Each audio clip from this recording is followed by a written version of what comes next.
All right, so with this problem here, this is following up directly on what we were doing last week. So a way to kind of tie those pieces together, make sure that we're getting everything as we go. So as we go, as I talk about something that's kind of thrown you off, or it's like, oh, that's an aha moment, make note of those things as well. You don't have to just write down what I write down. All right, so part A here, we're asked to find the velocity at time t. Since it's at time t, well, we're coming up with an equation for this. Specifically here, if I want to know what velocity is, that means I'm going to take my equation for s, which is my position function here, and I'm going to figure out the derivative of that, s prime. And so I'm going to rename that equation then. S prime is what I'm going to call v of t, because of course it represents velocity. And so then I take the derivative of that, basically just power rule a few times, 3t squared minus 16t plus 5. And then for the velocity after 2 seconds, that basically just means we're going to be doing v of 2. So plug 2 in for t and see what that gives you. And so then when we do that, we get a negative 15. Now, I don't want to just write negative 15 as my answer here, though, because this is in context. That's negative 15 what? Well, it is speed, and so that means basically distance over time. Notice my distance here is measured in meters, and my time is measured in seconds, so yes, it is meters per second. So we're going to go meters per second there as our units included on our final answer. All right, now into the newer stuff, where this idea was introduced last week, where we were looking to see when is the particle at rest. Well, it's at rest when it isn't moving, of course, which means its velocity is 0. So I'm going to go back to my velocity equation that I just found in the last part, and I'm going to plug 0 in for v. So it's going to be 0 equals the 3t squared minus 16t plus 5. And so now we're tasked with actually solving that equation. Well, it's a quadratic with both a t squared and a t in it, so really we're going to hopefully be able to factor it.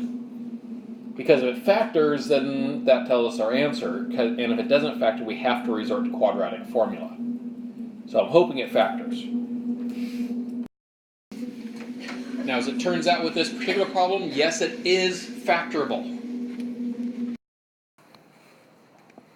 All right, and so when we actually factor this down, we end up getting 3t minus 1 times t minus 5. Now, of course, we're not totally done. That was the bulk of the work, but of course, we still need to say when is the particle at rest. So that's saying what is the t value that gives us that as an answer. So we're setting each of those parentheses equal to 0, so 3t minus 1 equals 0. That gives us 1/3. And the t minus 5 equal to 0. That gives us 5. And so t equals 1/3 and 5 seconds here. So those are the two times when it's at rest. All right, so now we need to see when is the particle moving in the positive direction. All right, I'm going to go ahead and start at this point with an assumption. Since we're looking at a real world type of problem, I'm going to assume that time starts at 0 and is going up from there. I'm going to assume that the negative times are irrelevant to this particular situation.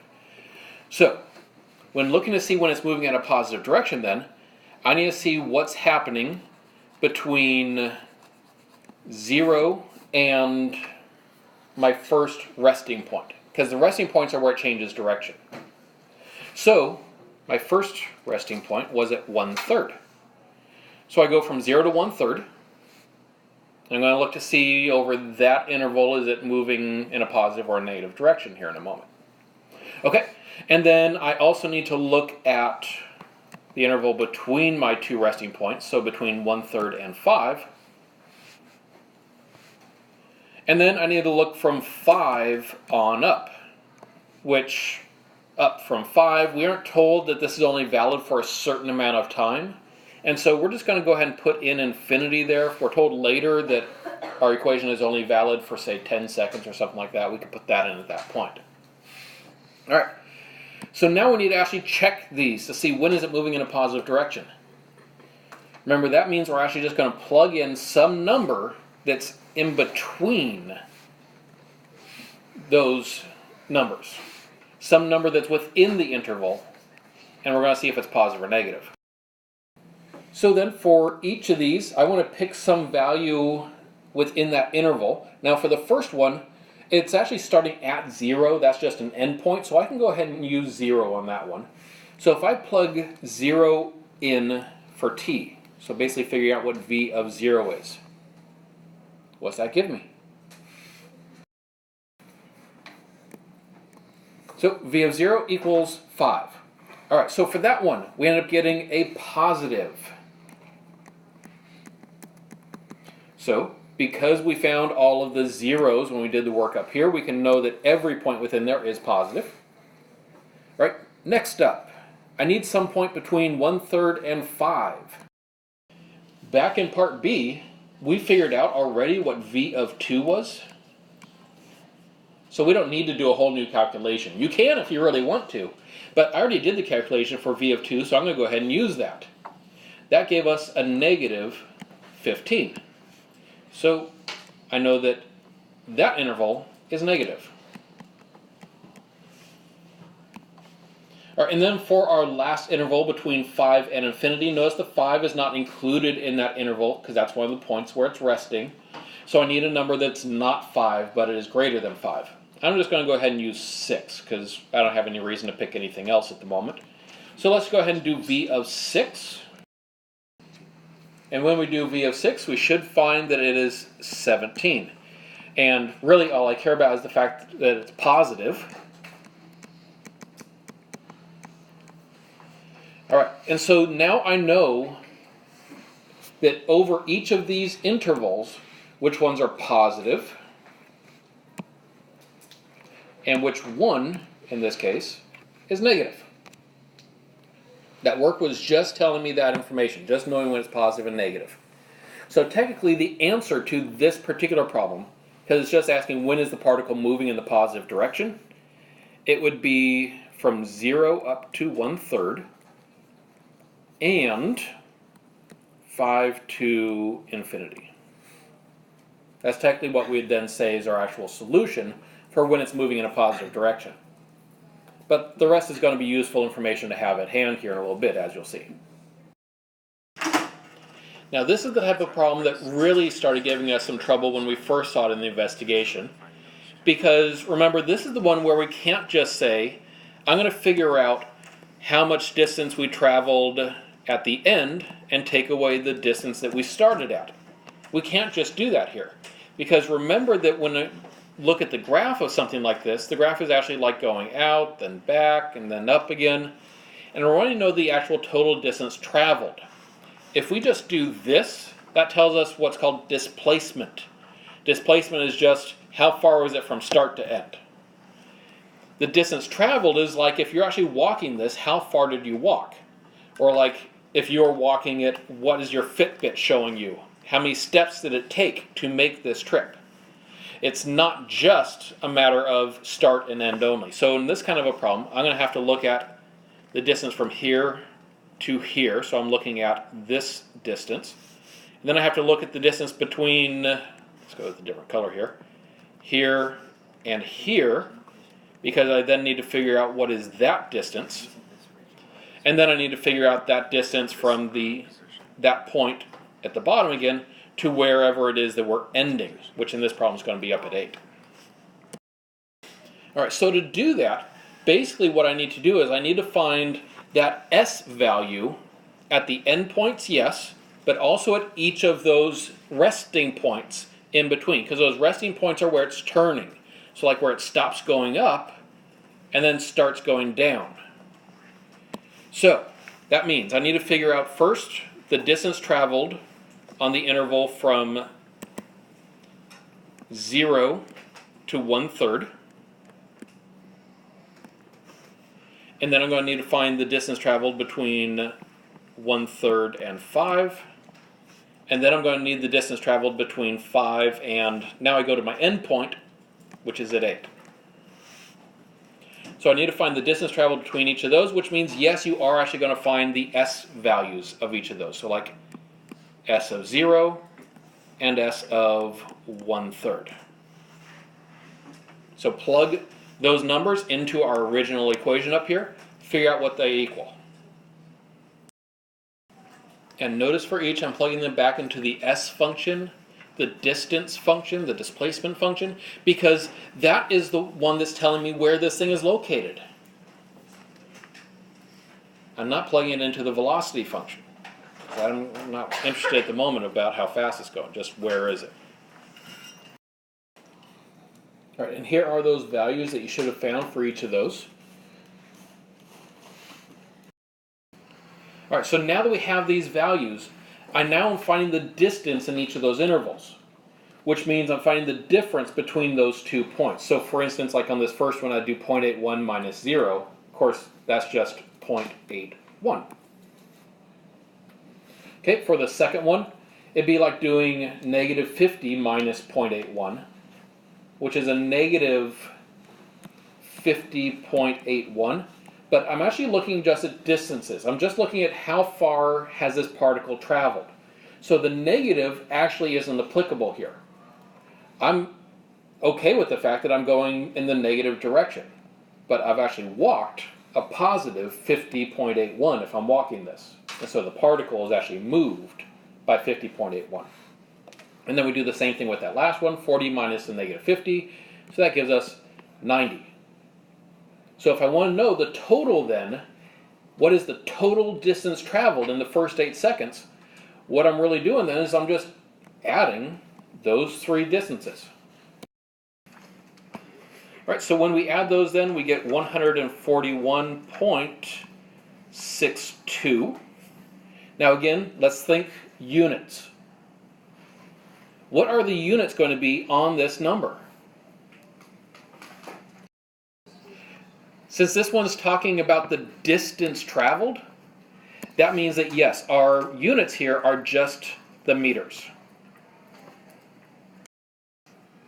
Now in this problem, we're being asked to find the acceleration at time t and after 3 seconds. So basically there's 2 separate parts. First up, finding the general equation. That's the time t part. Okay, so if I'm going to find the general equation for acceleration, that's like an a of t equation. What is a of t? Well, there's 2 different ways you can describe it. It is the second derivative of the position function, which makes it then the first derivative of the velocity function. And that's going to give me a. So go back to your velocity equation that you already have and find the derivative now of that function. That will be a of t.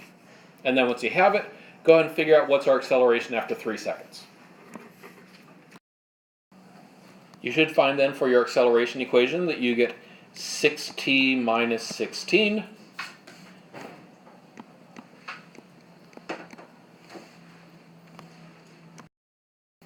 and then we plug in 3 for t for the second part of that. You should find that a of 3 ends up equaling 2.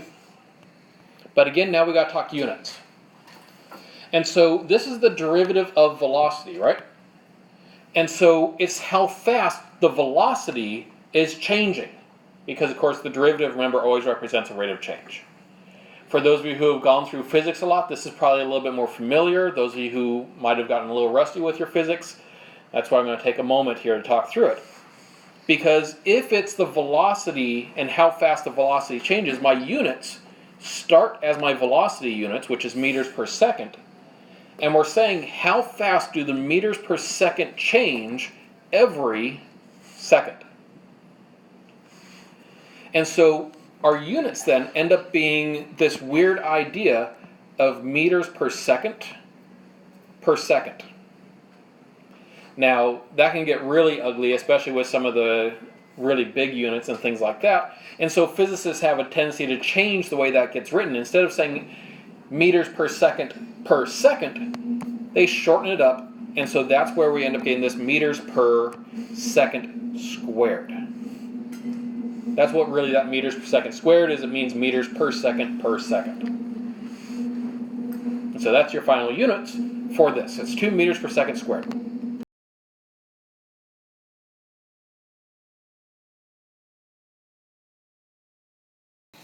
All right, so for this one, we're looking to see when is it actually speeding up and when is this thing slowing down. Now, from our investigation, we saw that we had a little rule. Speeding up means that the signs of velocity and acceleration must be the same.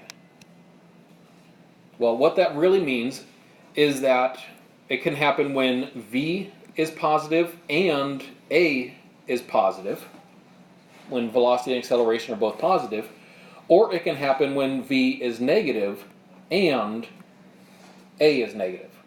Either way, as long as both signs are the same, it's considered to be speeding up.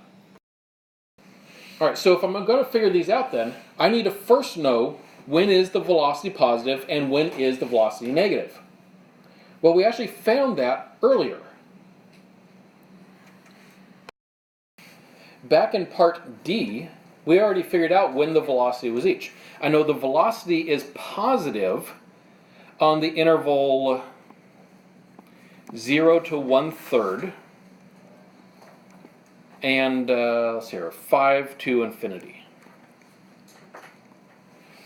So that's when the velocity was positive. The velocity was negative. We found that happened between 1/3 and 5.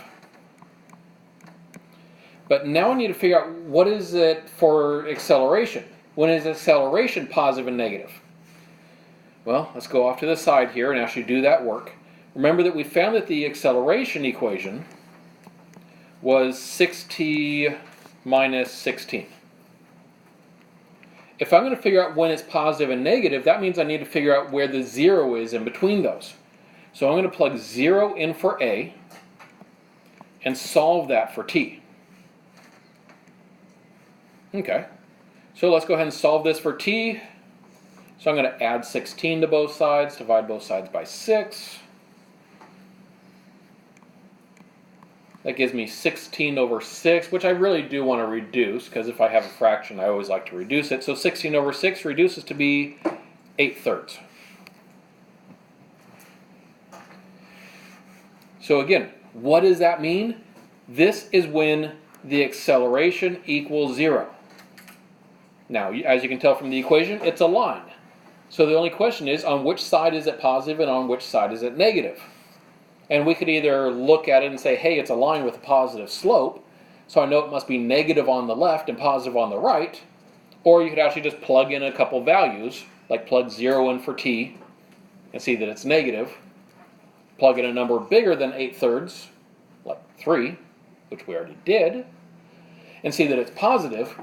And we can see then that my acceleration is positive on the interval 8/3 up to infinity, and it is negative between 0, and again, I'm assuming that 0 is a natural limit here, between 0 and 8/3.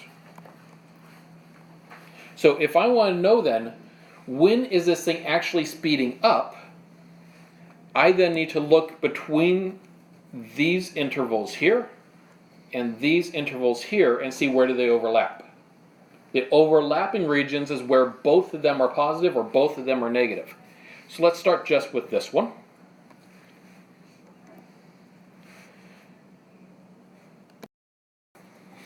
All right, so as I take a look at those 3 intervals and look to see where do they overlap, the 0 to 1/3 provides no overlap with the second part, but the 8/3 does.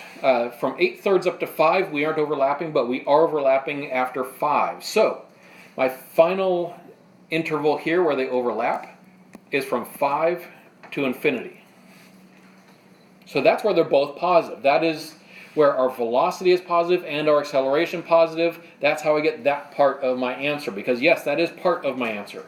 The other part comes from the overlap of these two. And actually, I just noticed I need to tweak that. That shouldn't be a square bracket around the 8/3. That should be round, because it's not included. All right. And so I'm looking to see where those two overlap now. Well, they do overlap. The low end is down at 1/3, and the high end, where they actually overlap, is 8/3. So that's where both the velocity and the acceleration are negative. And so then my final answer for the speeding up part then would just be the union of those two intervals. The part where both are speeding up, or I'm sorry, both are positive, or where both are negative. And that tells us speeding up. Now slowing down, we have two options about how to approach slowing down. One option is that we can now go through and identify every interval where velocity is positive and acceleration is negative, and see where those overlap. And then see where is velocity negative and acceleration positive, and see where those overlap. And we could do that. If you do that, you are taking the 0, 1/3, and 5 infinity, and overlapping it with the 0 to 8/3. That is where acceleration was negative. And on the other side, you'd be looking to see where does the 1/3, 5 interval overlap with the 8/3 infinity interval. And we look to see, okay, where are those overlapping? Yes, we do have some overlap between the two.